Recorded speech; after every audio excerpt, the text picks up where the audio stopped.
Well, good morning, ladies and gents. Welcome to Saturday morning. It's the 15th of October and I'm having a bit of a clear out. So you might just have to bear with me a bit. It is quite breezy where I am at the moment as well, so I do apologise if the sound quality is a bit poo. At the moment I've kind of got my phone up to my camera straight up to my face with my hoodie wrapped around the back of it. Right, so we'll start off with the brick grab and what is a Sanderson loader. So for the guys that have been around for a while, you'll remember me buying this trailer. I bought this trailer a couple of years back. It's actually a fairly decent trailer. It's an ex-Arctic trailer, so it's on commercial axles. Well, basically commercial running gear, on air brakes. Obviously got super singles tyres on it. And then at the front was welded. It's actually supposed to be a Bailey drawbar, a Bailey trailer drawbar.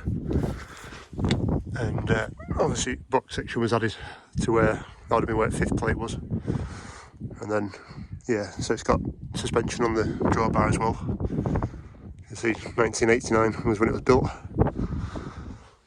So what they did down the back end was took an axle off, a little bit crudely, but you can see there should have been another axle and then the rest of the trailer. But they've just chopped that off. And then what they've done is added a crane on it, or a high-ab on it, whichever you want to call it.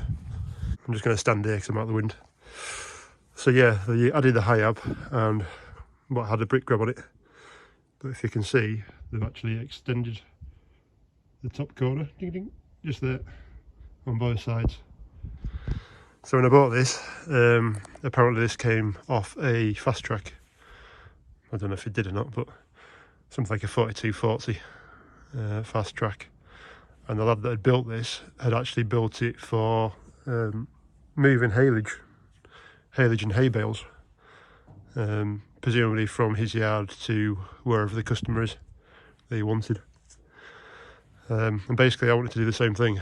I had a customer down the road for the hay, and I couldn't take a tractor and a forklift because obviously the MB doesn't have a loader on it. That doesn't have a loader on. To be fair, it doesn't even have air brakes, so MB didn't have a loader on it. So I thought this was going to be a good compromise, save on another vehicle, blah blah blah. Anyway, so it turns out that when I put the MB on the front of this, because she's 1980s, on the MB track's 1980s, the oil flow is not particularly great for this trailer. It's a bit on the slow side, so you have to put revs up a fair bit to get it to move. Also, when they mounted this high-ab, granted somebody's can pretty much weld, but it's not a manufactured, fitted high-ab. So you don't actually have a ticket on it, which nowadays is not a great thing to do. Plus I'm also dragging around another, I don't know what that'd weigh to be honest, another couple of tons of weight on front of it. So anyway, long and short of it is, because I bought, well, the Sanderson, I can get rid of the high-ab now. I've also lost a lot of hay ground, which is another story. So I'm not going to be making quite as much grass as I was doing, unless something changes. But in the meantime, scrap prices are good, so I'm going to take this high-ab off. I've also got to scrap that, well, the tub, and some other bits and pieces as well. I say prices, I think it's 180 quid a tonne for heavies. So yeah, it's not too bad, and I didn't pay a huge amount for this trailer, to be fair. But yeah, so what I'm going to do with this is come across. I'll take these two rams off because they're looking quite good. Take the rotor off as well because there'll be probably a few quid's worth in there. And plus, eventually, I've got a bit of a plan. Hopefully, that'll come in. I don't think there's anything else on these that's worth keeping. I don't think any of them are. So the rest of that I can go to scrap because you can't get away with having welded bits like that. The high-ab itself, I might nick a ram off it, but the main ram's got quite a bit of pitting on it. That one's just starting, but I think it's salvageable. Right, so I've just got that pin braid out from that side to there. That's why you don't put your fingers in there because it could have hurt. So I've got a bit there, and I'll lift up the boom, pull that pin out, lower that down. Should be good. Right, we're getting somewhere. I'm not quite sure where. So yeah, the next bit of the boom is I've undone it. I've just got one bolt to do. So I'm going to let all the oil drip out, and then we'll put boom up over the top, chain it, and get last pin out, and that can come down. If anybody's wondering, this is called well, sealant.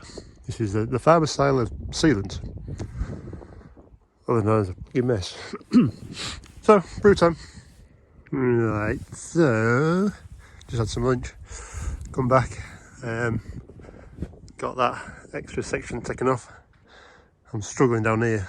I was hoping that big ram had come out. I've actually got the pin out at the bottom. Don't know what you'll see, but I've got another pin in there just in case it swung out or anything stupid. Definitely won't come out of the top pin. Oh, there's a buzzard up there. So what I'm going to have to do now is take it out of the top pin there and take this whole section off in one, and hopefully this moves when it comes off. I've just burnt my grinder out as well, so it's the end of her, so I had to bring Lecky round, which has to go all the way around into the ban and actually connects to that ban. So right, grinder's here, got some pipes to cut because I can't undo the fittings, and yeah, I'll try not to kill myself. Right, so we're getting somewhere. So big boom is off down there. Still can't get that ram out. And there's just like the final back bit to do. Yeah, it's a bit of a mess. This steel's definitely not going to rot now. So the last bit is I've taken backboard off.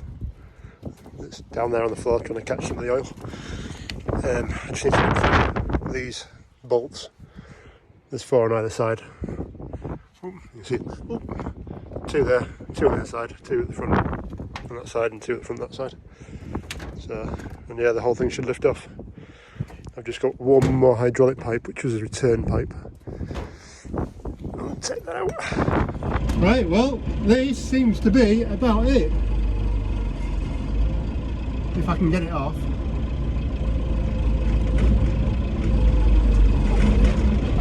Go.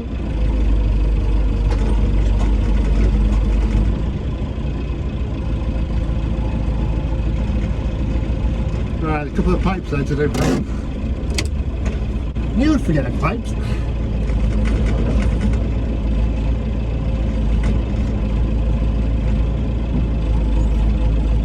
Right, sure, good one.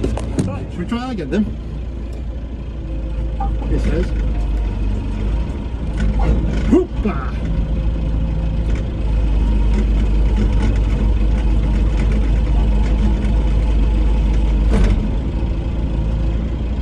Just take everything out.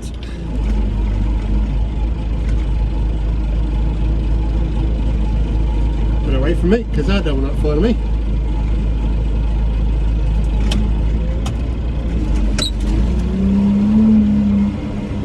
Well, I reckon that is off.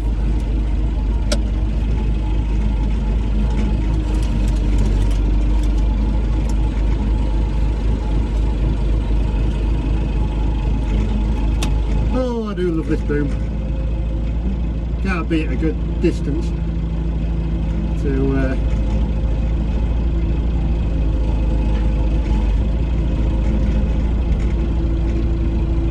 can't be a good reach on a forklift. There we go. Full extent there. Right, so it's off. All down there on the ground in big chunks. It's just about empty. So this is now a 26-foot long flatbed with 2 foot of overhang at the back where the crane was. So what I need to do now is, there's actually a framework here. So this is actually a frame on top of the chassis. So I'll unbolt that. I think there's 16 bolts, I think, something like that holding it on. Take that off, and then what I might do is actually use that again and make an extension on the back of this, because otherwise I'm a bit long. Plus it'll also help where the wheels are, because the wheels are only, well, there.